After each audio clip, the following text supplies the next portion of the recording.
Hey everybody, BeyondDrewTV here. Welcome back to the channel. Welcome back to Planet Zoo. Today in Planet Zoo, we're going to go ahead and do another habitat speed build, and today we're going to go ahead and do the cheetah. So yeah, for this speed build, this was kind of recommended by a lot of you in the comments. You were kind of, I mentioned it in our last habitat speed build with our, what did we do last? Oh, the orangutans. Wow, we're almost getting up there where I'm starting to forget it. And when I say up there, I think this is like our 4th or 5th one. My memory sucks. Anyways, yeah, a lot of you commented that we should do the cheetah next, because you haven't seen a lot of people do that. And I was in total agreement, because as of recording that, not a lot of people had really been doing the speed builds for cheetahs, and really not too many have really tackled it now. I know that Daily Designer, for sure, she did a really nice one. If you haven't seen that, definitely go check out hers, but I'm sure you have. It's Miss Daily Designer. Of course you've seen that one. But yeah, she did a really nice one that turned out really well, but I still wanted to kind of tackle that. And yeah, for the build here, this is gonna be our first two-parter there. I only got the first part done, and I didn't expect it to take as long as it did. The kind of general idea jumping into this was very simple. Well, now that I'm about to say it out loud, it's totally not simple, but I was like, I'm gonna build an African village, a really small like African village is like the entranceway, and then that'll kind of lead out into like where the cheetah habitat would kind of be. And that's kind of what you're seeing right here. Finally getting to use, for me at least, finally getting to use those traditional African pieces. Since the game has come out, I have not used these pieces at all. I guess you could say how they were supposed to. I think I've used like the thatch roofing and maybe some of the flat roofs and stuff like that as floors and stuff, but you know, as it goes traditionally, how you're supposed to, you know, kind of piece them together and use them to kind of make a look like a traditional African village or whatever you want to say. I have not done that yet, so this is my first time kind of jumping in and doing that, and that was a ton of fun. I had so much fun doing this and designing it, and yeah, just kind of, it took we might not watch the whole thing for the time lapse. We might jump into a real time. We might not. We'll see how the commentary goes here. I'm kind of winging it today with that. I'm really planning ahead, but the reason I say that is because this is about the size that the village gets. We maybe add another few buildings here and there. But as far as the area that the village covers, this is about it. So that becomes a little problematic with these time lapse here, the speed build, just because we get into some really tight nitty gritty areas. And if you don't know, when you're doing a time lapse or a speed build, it's best to kind of hold the camera still. So I mean, you can assume that, you know, it kind of gets all shaky and all that fun stuff. So halfway through, it kind of gets a little bit more shaky and stuff. So I might cut it there, and we might jump into the real time. But either way, like I said, this is part 1 of 2 there. We're gonna go ahead and tackle the village today and all the details in there, and then we're gonna go ahead and do the habitat next. So talking about what's going on here, that tree right there, that dead tree, wanted to do that because yeah, basically if you look at like Animal Kingdom, or my inspiration here was a lot from the Oregon Zoo.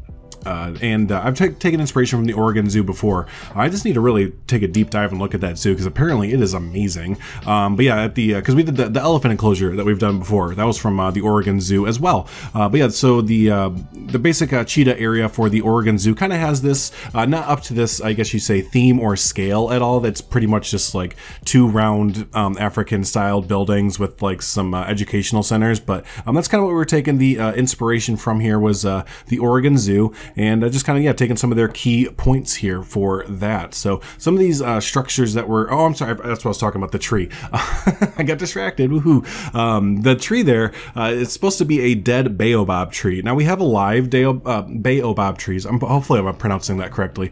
We have a live ones in game.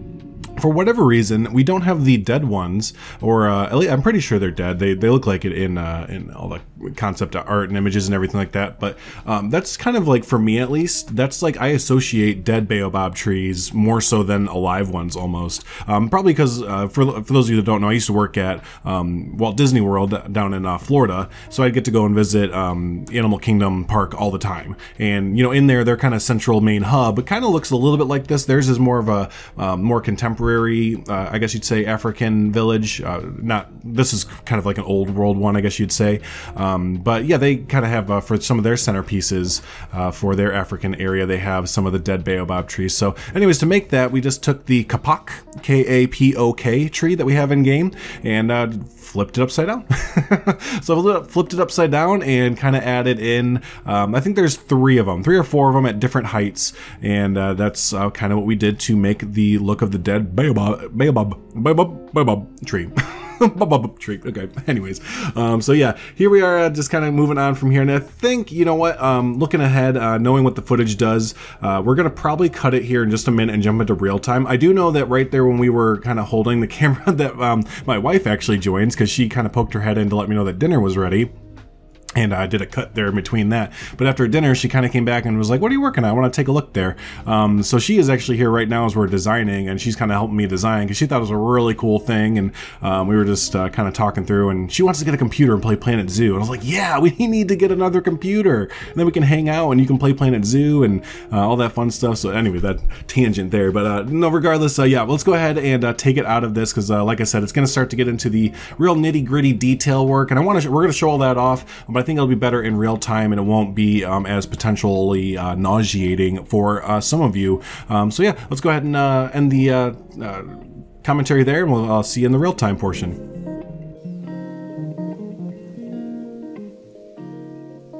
Alright folks, so here we are in the real-time portion of our African village here. So we're just going to take a quick little look around at it. And yeah, so here's our entranceway in there. Wanted to really build this up to make it feel, you know, with these tall reeds here that you're kind of just entering into like a new little area, I guess, you know what I mean? So you're just really engulfed by these tall reeds here until you get the kind of big reveal of our little African village here. So yeah, you come on down here, and wanted to make that main building here the focal point. But yeah, I think you get some really nice views here. And a big shout out to my wife, Michaela. She came up with just so many, like, it's always nice to have someone else designing with you, especially someone that doesn't play these kind of games, like at all, if ever, kind of thing. Because she just was kind of looking at it and was like, well, what if you did this? This would be kind of cool, or this is a neat thing. Because in my mind, I actually do, like, I find myself restricting myself because I'm just like, oh, I don't know if I could do that because of this restriction in the game or whatever. But then she'll mention it and be like, well, we get to try this and maybe it'll work out. I'm like, well, would you look at that? It did work out. So, so anyways, that's my whole thing there. But yeah, here's just our little village here. So you kind of see where all the details are coming in, and probably kind of look how it would be a little bit hard to follow in the time lapse. So I think it was just a little bit better to show you off in real time. So let's go to each little, we have little huts here that we can kind of actually go into. And again, a lot of this was based on the Oregon Zoo there. So let's see, take a look here. So in the first one here, I'm not fully like themed up too much there, but we have our little little drum room there. So you'd have an instructor in there kind of teaching people traditional, I guess, African drumming or something like that, right? So move over through this way, and we have like our food area. We just thought this would be kind of like a fun little food cart and kind of the food hut and all that stuff. You have our well here as well. Welly well. So yeah, there's a little food area. Come inside is your kiln and all that. So again, it's just your food storage. The next connected one is your, I guess we were calling it like the war room, I guess, with your smelting and shields around and stuff like that. So there is that. And the last one would be, I guess, culture kind of room, art room kind of thing. Kind of took those little hanging gizmos that they have for the African theme and kind of hung them around, tried to get some of the rugs up and stuff. And man, I just, I don't know if I mentioned, I can't remember if I mentioned it in the time lapse, but I love how fleshed out the African theme is. I can't wait till we do the Indian theme as well, because that looks very fleshed out as well. But yeah, I had a ton of fun doing the African theme. I didn't even use a lot of the objects that were in there, because a lot of them are kind of more modern a little bit with the arts, the art style that they are and stuff like that. So, but you know, just again, a lot of fun. And again, big thanks to my wife there for helping me out and helping design this. So yeah, you get some really nice views there. I'm pretty sure this is the thumbnail that y'all are gonna see for today. But yeah, just really like how this kind of came out. Let's back out here real quick, just kind of show you what else is going on, which is really nothing. Yeah, I'm not hiding anything. Not hiding anything. You kind of see where we've marked out the terrain where I think the habitat will go. But yeah, no, other than that, that's kind of what we got done there. Like I said, kind of jumped into this thinking, oh yeah, I'll just build a quick African village. And I mean, looking at this, you wouldn't think it would take 4 or 5 hours to do this, but yep, it did. It took 4 or 5 hours. Not continuous work, obviously, but 4 or 5 hours of detailing and trial and error kind of thing. So yeah, in the next episode, we'll go ahead and finish out this habitat for our cheetahs. If you want to look at some hints, if you'd like to, little hints at what the habitat will look like roughly, or some cool ideas from it, check out the Oregon Zoo's cheetah experience. They have some really unique ideas, I think, with their cheetah habitat there. And yeah, we're gonna kind of borrow some ideas from there. So hey, thanks so much everyone for hanging out. I always do appreciate it. And until, trying to find a nice, we always have to find a nice, there we go. There, that's the one. There it is. But yeah, until the next habitat speed build for our cheetahs here, we'll see you then. Thanks so much.